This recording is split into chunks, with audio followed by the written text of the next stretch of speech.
قال الله تعالى في مقام آخر فالذين آمنوا به وعزروه ونصروه واتبعوا النور الذي أنزل معه أولئك هم المفلحون. وقال النبي صلى الله عليه وسلم لا يؤمن أحدكم حتى أكون أحب إليه من والده وولده والناس أجمعين. صدق الله العظيم وصدق رسوله النبي الأمي الكريم، ونحن على ذلك لمن الشاهدين والشاكرين، والحمد لله رب العالمين. سب ذرا محبت سے درود شریف پڑھیے. اللہم صلی علی محمد وعلی آل محمد کما صلیت علی ابراہیم وعلی آل ابراہیم انک حمید مجید. اللہم بارک علی محمد وعلی آل محمد کما بارکت علی ابراہیم وعلی آل ابراہیم انک حمید مجید. میرے لیے انتہائی قابل احترام میرے بزرگوں، بھائیوں، دوستوں اور عزیز بچوں، جو آیت میں نے آپ کے سامنے تلاوت فرمائی ہے، اللہ پاک سے دعا ہے کہ اللہ پاک مجھے صحیح صحیح بیان کرنے کی اور ہم سب کو اس پر عمل پیرا ہونے کی توفیق عطا فرمائے. آپ لوگ ذرا توجہ کیجئے گا. جیسا کہ آپ کو پتا ہے کہ یہ مہینہ ربیع الاول کا مہینہ گزر رہا ہے. اس مہینے کے اندر ہمارے نبی پاک صلی اللہ علیہ وسلم اس دنیا میں تشریف فرما ہوئے، اور اسی مہینے کے اندر ہی نبی پاک صلی اللہ علیہ وسلم پردہ فرماتے ہیں، وصال ہوتا ہے. تو میرے بھائیوں، اس مہینے کے اندر لوگ میرے نبی پاک صلی اللہ علیہ وسلم کا تذکرہ کرتے ہیں، اپنے حساب سے میرے نبی پاک صلی اللہ علیہ وسلم کی تعریفیں کرتے ہیں، لیکن امر اس بات کا ہے کہ ہمیں نبی پاک صلی اللہ علیہ وسلم سے اور ان کی نبوت کا کچھ ہمیں تقاضا ہے، اور نبی پاک صلی اللہ علیہ وسلم ہم سے کچھ تقاضا کرتے ہیں. میں نے آپ کو یہ کہا ہے کہ تذکرہ ٹھیک ہے، لیکن نبوت کے کچھ تقاضے ہیں. جو اہم بات میں کرنے لگا ہوں، اگر میں مثال دوں، ہم کسی چیز کی صرف تعظیم کرتے ہیں تو یہ صرف تعظیم کر لینے سے کام نہیں بننا. مثال کے طور پہ اگر آپ قرآن پاک کو اپنی آنکھوں کے ساتھ لگا کے اس کو چوم کے صاف ستھرائی کر کے پھٹی کے اوپر رکھ دو اور سال ہا سال وہ پڑا رہے، اور لیکن آپ اس کو پڑھے نہیں، جو اس کے اندر احکام ہیں وہ پڑھے نہ، تو مجھے بتائیے اس کا حق ادا ہوا یا نہیں؟ سب بولیے اس کے اندر جو احکامات ہیں ہمیں نے وہ بھی پڑھنے ہیں۔ میں آپ کو یہ نہیں کہتا کہ آپ اس کو چومیں نہیں، اس کا وہ صاف ستھرائی نہ کریں، بلکہ اچھے کپڑے سے اس کا غلاف بنائیں، میں یہ نہیں کہتا۔ میں یہ کہتا ہوں کہ اس کو لپیٹ کے انہوں سارا کچھ جناب کر کے صرف پھٹی تے رکھ دینا، جناب پیار ہوئے تے جدو پھر رمضان آئے تے انہوں صاف کر کے پڑھ لیا، یہ یہ مقصد نہیں ہے۔ اور نبی پاک صلی اللہ علیہ وسلم کا اس مہینے کے اندر صرف تذکرہ کرنا یہ بھی کافی نہیں ہے، بلکہ ان کے تقاضے کیا ہیں جس کی طرف میں آپ لوگوں کی توجہ دلانا چاہتا ہوں۔ تو یہ 4 تقاضے ہیں نبوت کے۔ کتنے تقاضے ہیں جی؟ 4 تقاضے ہیں، وہ بھی قرآن نے بتائے، اور ہم نے قرآن سے ہی حوالے لینے ہیں اور حدیث سے ہی حوالے لینے ہیں۔ فرمایا سورۃ الاعراف فالذین آمنوا، پہلا تقاضا یہ ہے، نبوت کا پہلا تقاضا یہ ہے کہ جو اتنے حسین و جمیل پیغمبر آئے ہیں، آیا وہ نبی بھی تو ہیں، اس نبوت کا تقاضا کیا ہے کہ اگر وہ نبی کسی اور پیغمبر کی زندگی کے اندر بھی آ جائے تو اللہ فرماتا ہے کہ تو اپنی شریعت کو چھوڑ کے کس پہ ایمان لے کے آنا ہے؟ اس پیغمبر پہ۔ فالذین آمنوا، سب سے پہلا تقاضا یہ ہے کہ ہم نے نبی پاک صلی اللہ علیہ وسلم پر کیا لے کے آنا ہے؟ آمنو، ایمان لے کے آنا ہے۔ پہلا تقاضا میرے ساتھ دہرائیے، فالذین آمنوا، پہلا تقاضا یہ ہے کہ اس نبی پر کیا کرنا ہے؟ ایمان لے کے آنا ہے۔ فالذین آمنوا بہ، اس کے بعد دوسرا تقاضا ہے وعزروہ، پھر ان کی تعظیم کرنی ہے۔ نام آ جائے، میرے نبی پاک کا نام آ جائے تو تعظیم کس طرح کی ہوگی؟ آپ نے ان پہ درود بھیجنا ہے۔ اور پھر اگر کوئی اس کے معاملے کے اندر کوئی تکلیف آ جائے تو اس کا دفاع بھی کرنا ہے۔ وَعَزَّرُوهُ، تعظیم کرنی ہے، دفاع کرنا ہے۔ آگے وَنَصَرُوهُ، تیسرا تقاضا وَنَصَرُوهُ، اور پھر جو میرا پیغمبر دین لے کے آیا ہے اس کی پیروی کرنا ہے۔ کیوں جی کتنے ہو گئے؟ 3 تقاضے۔ چوتھا تقاضا یہ ہے وَاتَّبَعُوا النُّورَ الَّذِي أُنزِلَ مَعَهُ، فرمایا کہ جو کتاب میرے پاک پیغمبر پہ اتری ہے اس کو نور کہا ہے۔ کیا کہا ہے؟ قرآن کو نور کہا ہے۔ اس نور پر عمل کرنا ہے اور اس کی پیروی کرنا ہے۔ کیسی کمال کی آیت ہے۔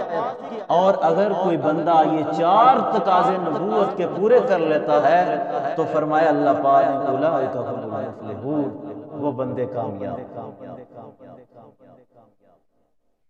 اصل مسئلہ یہ ہے کہ تذکرے کے بعد نبوت کا تقاضا ہے کہ وہ آپ سے کچھ چاہتی ہے۔ نبوت جو ہے، ایمان لانے کے بعد بندہ بے ایمان ہو جائے، اور بے ایمانیاں بہت زیادہ ہیں۔ اور پھر یہ ہے کہ جس وقت بندہ ایمان لے آتا ہے، ہم تو مسلمان ہیں، ہمیں تو تھالی کے اندر جناب یہ ساری چیزیں ملی ہیں۔ آپ کو پتہ نہیں ہے کہ کس طرح سے کتنی مشکلات سے یہ دین حاصل ہوا ہے۔ اگر صحابہ کرام کو دیکھا جائے، انہوں نے کیا کیا جناب، تکلیفیں اٹھائیں، پھر جا کے یہ دین جو ہے اجاگر ہوا ہے۔ تو حضرت سعد بن ابی وقاص رضی اللہ تعالیٰ عنہ جناب، انہوں نے اسلام کو قبول کیا۔ اسلام قبول کرنے کی دیر ہے، گھر کے اندر سب سے جو مقدس رشتہ ہوتا ہے وہ ماں اور باپ کا ہوتا ہے۔ جناب اسلام قبول کر لیا، ماں کو پتہ چل گیا کہ تو نے کیا کیا ہے، اسلام قبول کر لیا ہے۔ جناب حضرت سعد بن ابی وقاص کی ماں نے کھانا چھوڑ دیا، 3 دن کچھ نہیں کھایا، اور بیٹے کو کہا کہ میں اس وقت تک نہیں کھاؤں گی جب تک تو دین سے پھر نہ جائے، تو نے اسلام قبول کر لیا ہے، میں تیرے ساتھ بات بھی نہیں کروں گی۔ اس نے کیا کیا؟ سعد بن ابی وقاص رضی اللہ تعالیٰ عنہ نے کیا کیا؟ آمنو، ایمان لے کے آئے نا، اسلام قبول کیا۔ تو اسلام قبول کرتے ساری تکلیف کون سی ہے؟ گھر کے اندر سے شروع ہوتی ہے، وہ کیا ہے؟ سب سے پہلے ماں ناراض ہو گئی، تو فرمایا کہ ماں میں دنیا کے اندر تیرے ساتھ اچھا سلوک کروں گا، لیکن میں اپنے نبی کا دین اور پیروی نہیں چھوڑ سکتا۔ اور میں آپ لوگوں کو بتانا چاہتا ہوں، فرمایا کہ وصاحبہما فی الدنیا معروفا، کہ اگر کوئی ماں باپ ہے اس کی تعظیم دنیا کے اندر آپ کیجئے، مرنے کے بعد ان کے لیے آپ دعا کیجئے، لیکن لا طاعت لمخلوق فی معصیت الخالق، لیکن اگر وہی ماں باپ اللہ اور اس کے رسول صلی اللہ علیہ وسلم جو وہ لے کر آئے، جو احکام لے کے آئے، اگر اس کے بارے میں وہ کہیں کہ اس کو چھوڑ دے، اور اللہ اور اس کا رسول اگر ناراض ہوتا ہو تو پھر کیا کرنا ہے؟ ماں باپ کی بات نہیں ماننی۔ جس میں اللہ اور اس کا رسول ناراض ہوتا ہو وہ بات ماں باپ کی بندہ نہیں مان سکتا، باقی آپ مانیں۔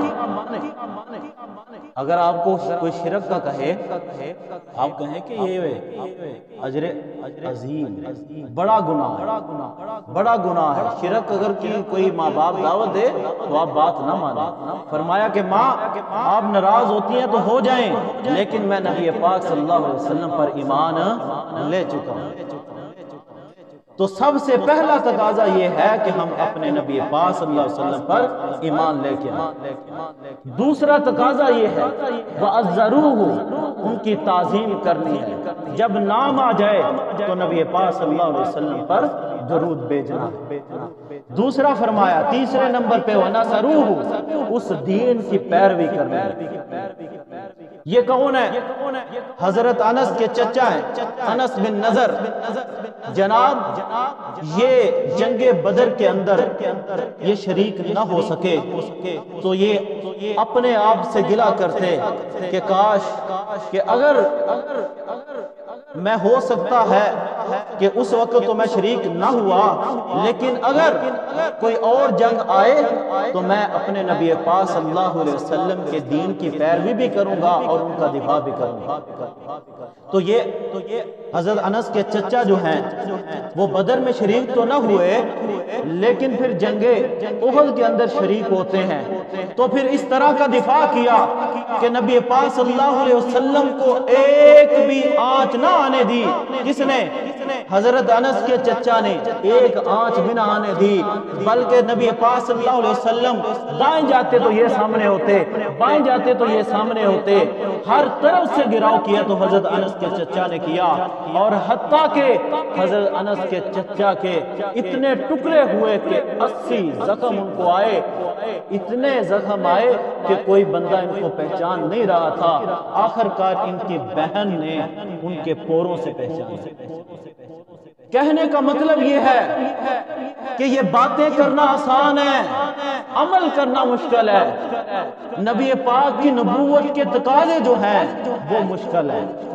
میرے بھائیوں، صرف چرچے کر لینے سے کام نہیں بننا، بلکہ نبی پاک صلی اللہ علیہ وسلم کی دین کی پیروی کرنی ہے، اور صحابہ نے کر کے بھی دکھائی ہے۔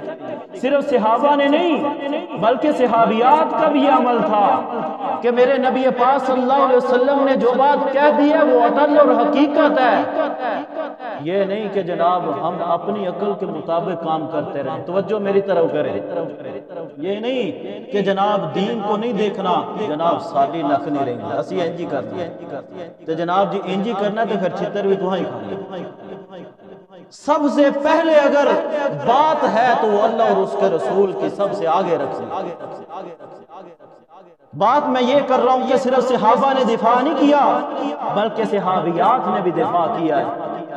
یہ کون ہے؟ آپ صلی اللہ علیہ وسلم کی پھوپھی ہے جس کا نام صفیہ ہے۔ جناب خیمہ لگا ہوا ہے، خیمے کے اندر مجھے بتائیے آج کل اس طرح کی عورتیں آپ کو ملتی ہیں کہ وہ بھی جذبہ جہاد رکھتی ہیں، خیمے لگے ہوئے ہیں اور دوسرے سارے سو رہے ہیں اور یہ حضرت جو ہیں جناب پہرا دے رہی ہیں۔ ایک یہودی آتا ہے حملہ کرنے کے لیے، جناب حضرت صفیہ نے ایک بڑی لکڑی اٹھائی اور مارا یہودی کے سر پہ۔ دیکھیے کہ کس طرح نصرت اور مدد کرتی ہیں صحابیات۔ میں آپ کو یہ بتا رہا ہوں کہ فالذین آمنوا بہ وعزروہ ونصروہ واتبعوا النور الذی انزل معہ، یہ وہ لوگ کہ جو نبی پاک صلی اللہ علیہ وسلم پر ایمان لے کے آتے ہیں، تعظیم کرتے ہیں اور دین کی پیروی کرتے ہیں، اور یہ تقاضے 3 ہو چکے ہیں، اور آخر پہ چوتھا تقاضا یہ ہے کہ جو نبی پاک صلی اللہ علیہ وسلم پہ کتاب اتری ہے اس کو کیا کرتے ہیں؟ اس پہ عمل کرتے ہیں، اس کی پیروی کرتے ہیں، تلاوت بھی کرتے ہیں اور عمل بھی کرتے ہیں۔ جناب معمول کیسا؟ دنیا کی ہستی کے اندر حضرت عثمان بن عفان ایسے بندے ہیں، دوسرے نمبر پہ تمیم داری کہ جنہوں نے ایک ایک رکعت کے اندر پورا قرآن شریف پڑھا ہے۔ سبحان اللہ، یہ تھوڑی بات۔ کچھ ایسے لوگ ہیں جن کا قرآن کے ساتھ لگاؤ کیسا ہے، عشق اور محبت کیسی ہے کہ جناب ایک ایک دن کے اندر قرآن شریف ختم کرتے ہیں۔ آج ہمارا حال دیکھو میرے بھائیو، ہمیں تو یہ ورلڈ کپ تو فرصت نہیں ملتی، کوئی ہو رہی تھے مسئلہ ساڈا شروع ہوا ہے، ادھر سے دیکھیں مسلمانوں پہ حملے، ادھر سے ہمیں ورلڈ کپ۔ انشاءاللہ میں یہ بات کرتا ہوں، یعنی ہمارا حال دیکھو کس طرف ہم لگے ہوئے، ہمارے ہاتھوں پہ بس موبائل ہے، جناب پروموٹ کر رہے ہیں ہم انڈیا کو، پتہ ہی نہیں ہم کس سمت میں جا رہے ہیں، پتہ ہی نہیں ہے، صرف نام کے مسلمان۔ دیکھیے کہ کس طرح کا دن ہے، کس طرح کی رات ہے۔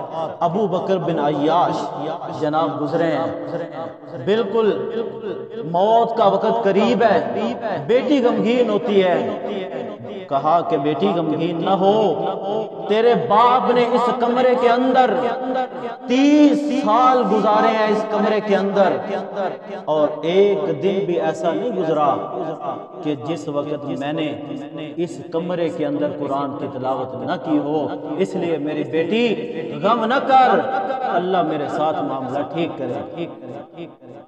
یہ ہے وہ لوگ کہ جن کو محبت ہے قرآن کے ساتھ۔ آج دیکھیے ہم نے قرآن کو جناب غلاف میں لپیٹ کے باریوں پہ الماریوں پہ رکھے ہوئے، سال گزرتا ہے، رمضان آتا ہے تو پھر جا کے اس کو وہ جاڑتے ہیں تو پھر ہم کھولتے ہیں۔ میرے بھائیو اس کا مقصد یہ نہیں ہے، بلکہ جو احکام اس کے اندر ہیں اس کو پڑھنا مقصود ہے۔ صرف یہ نہیں ہے کہ میں نے اس کا بوسہ لیا اور پھر میں نے اس کو رکھ دیا۔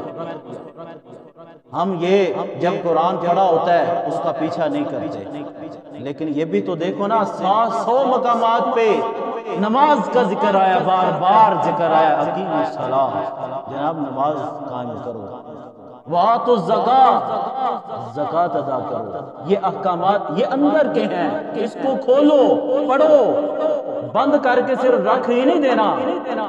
میں آپ کو یہ بات بتا رہا ہوں کہ صرف چرچے کرنے سے کام نہیں بنے گا، نبوت کے کچھ تقاضے ہیں، اس پہ عمل کرو گے تو کام بنے گا۔ جناب قرآن کیا کہتا ہے کہ یغضضن ابصارہن، اپنی نظروں کو جھکا کے رکھو، لا تقربوا الزنا، زنا کے قریب نہ جاؤ۔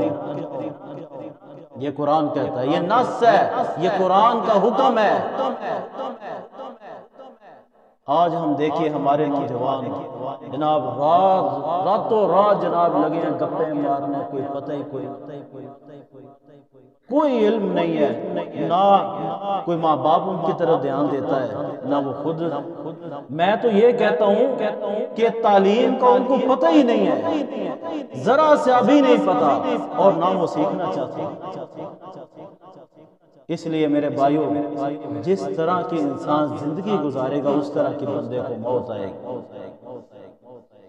اس لیے اپنی زندگیوں کو ٹھیک کرو، موت کا کوئی پتہ نہیں ہے، کسی وقت بھی آ سکتی ہے، لیکن ہم تو ٹھہرے ظالم، ہر وقت یہی ہمارے ذہن کے اندر شیطان حاوی ہوتا ہے، بس ایک دوجے نو ڈا کے ملے، جیڑا بندہ کوئی بھی کم کر رہا ہے بس وہ یہ ہوئی سوچ رہا ہے کہ میں کہ ڈا کے تو کھا کے نکل، اور جس طرح کی بھائیو موت آئے گی اسی طرح قبروں میں اٹھائے جائے۔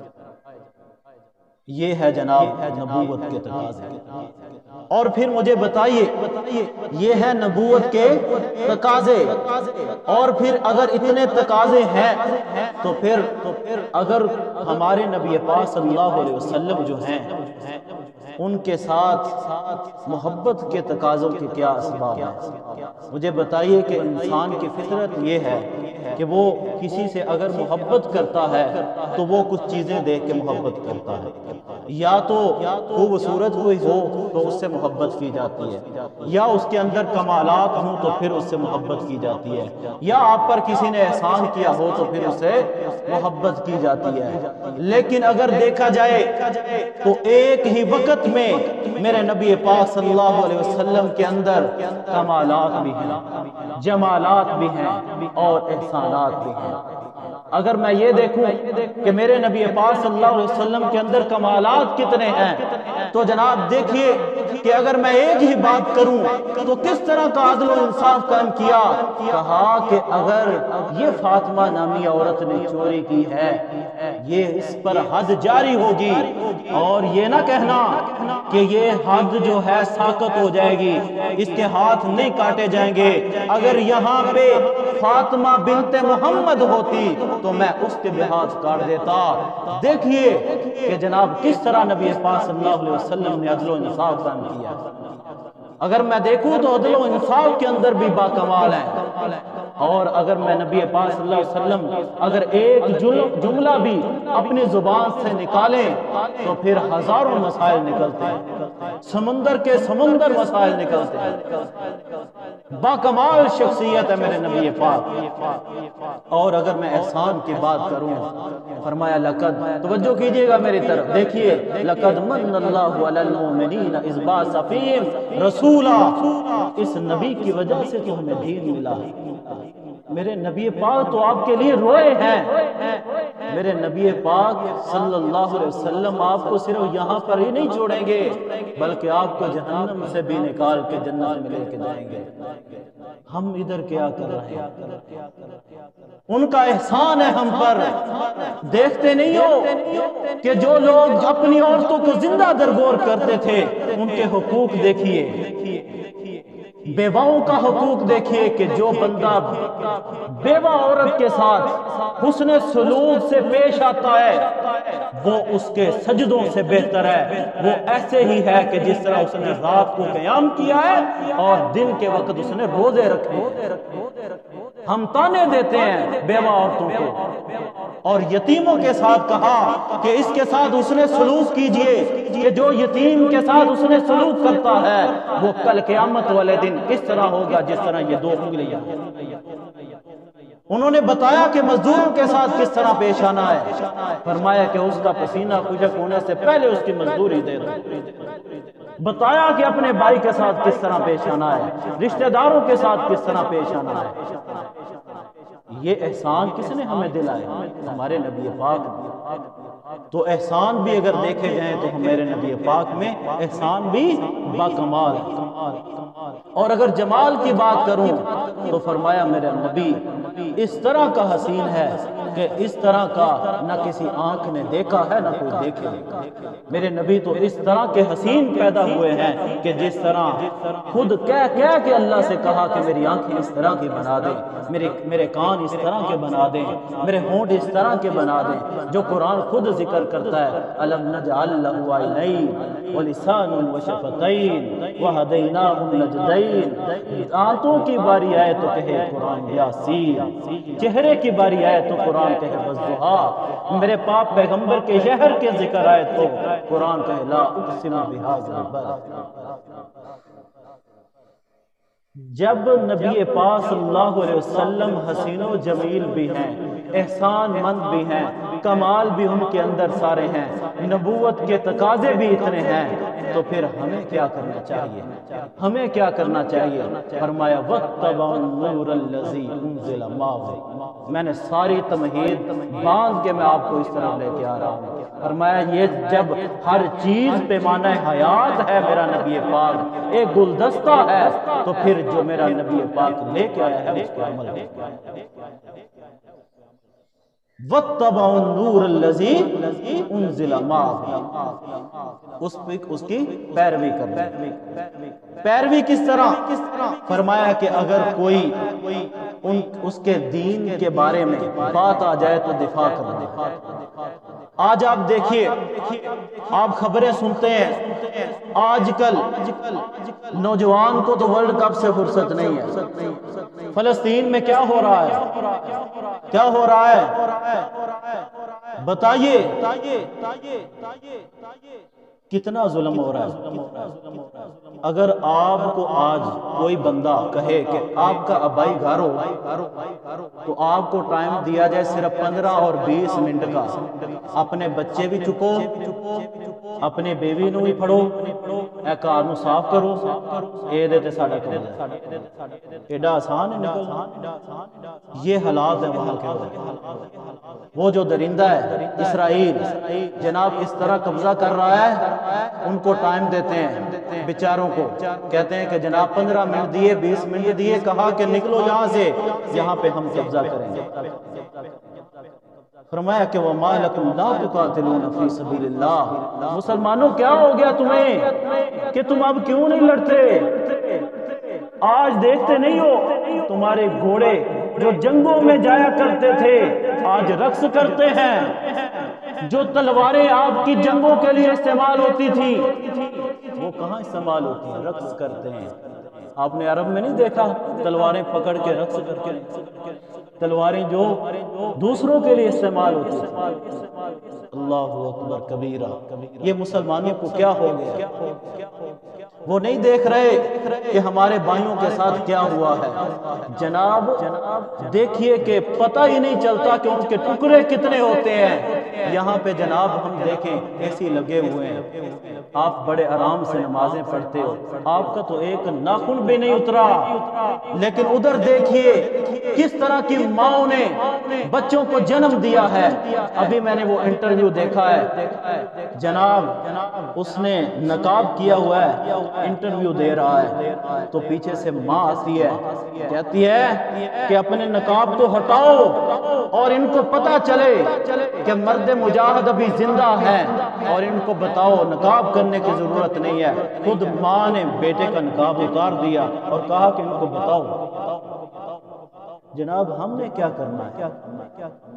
آج المیہ یہ ہو چکا ہے، چلو عوام تو ٹھیک ہے ساتھ ہیں، کچھ اظہار یکجہتی بھی کر رہے ہیں، ہمارے حکمران دیکھیے، ہمارے حکمرانوں کو دیکھیے، وہ ابھی بھی جناب ان کا ساتھ دے رہے ہیں۔ میں آپ کو بات بتانے لگا ہوں، یہ فوج کی ذمہ داری ہے۔ جناب مجھے بتائیں کہ کتنا اسلحہ فوج کے پاس پڑا ہوا ہے، انہاں کار لے کے جانا، یہ کتے استعمال کرنا؟ ہلاکو خان نے جدوں مستعصم باللہ نو قید کیتا نا، قید کیتا تے دوویں ہاتھ پیر دے بنے تے سامنے لے کے آندا، ٹھیک ہے، تے روٹی آئی تھالی دے اندر، خود کھان لگا تے فرمایا اینو پتہ کدے چ دیو، اینو سونے دے تھال دے وچ ہیرے جواہرات دیو۔ میں آپ کو یہ بتانا چاہتا ہوں کہ ہلاکو خان نے اس سے کہا کہ تو کھانا نہیں کھائے گا بلکہ تو نے جواہرات اور یہ سونا جمع کیا ہوا ہے، یہ کھا تو۔ اس نے کہا کہ اگر تو نے اپنی فوج پر یہ سارے جواہرات لگائے ہوتے تو یہ ہمارے ساتھ مقابلہ کرتی۔ اب یہ دیکھیے ہماری فوج کے ساتھ جو ہے ان کے پاس کیا کچھ نہیں ہے، تو پھر پڑا ہے تو پڑا رہنے دو، استعمال اب کرنے کی باری ہے۔ 58 ملک ہے جو اسلامی ہے، جو کوئی بھی بندہ جو ہے اس کا ساتھ نہیں دے سکتا۔ ان کے جو آواز ہماری تو نہیں پہنچے گی لیکن ان تک تو پہنچتی ہے نا، یہ تو کچھ کرے نا۔ چلو یار یہ نہیں کرتے، آپ لوگ تو جذبہ جہاد رکھے نا، کل قیامت والے دن ہم منہ تو دکھائیں نا نبی پاک صلی اللہ علیہ وسلم کو، موت تو سب کو آنی ہے لیکن عزت کی موت۔ اور لیکن ٹھیک ہے جو دے رہا ہے تو بس ٹھیک ہے، اچھی بات ہے، دینا چاہیے۔ جو لوگ دیتے ہیں ان کا جو ہے نام تو لکھا جائے گا ان کے نام، اور جن پہ بندہ افسوس کر رہا ہے جو نہیں دے رہے وہ بھی تو بات ہے نا۔ اور اب یہاں پہ بس یہی ہے کہ بندہ یہی کہہ سکتا ہے کہ انا للہ و انا الیہ راجعون۔ بس اللہ پاک سے دعا ہے کہ اللہ پاک ہمیں عمل کرنے کی توفیق عطا فرمائے۔ وآخر دعوانا الحمدللہ۔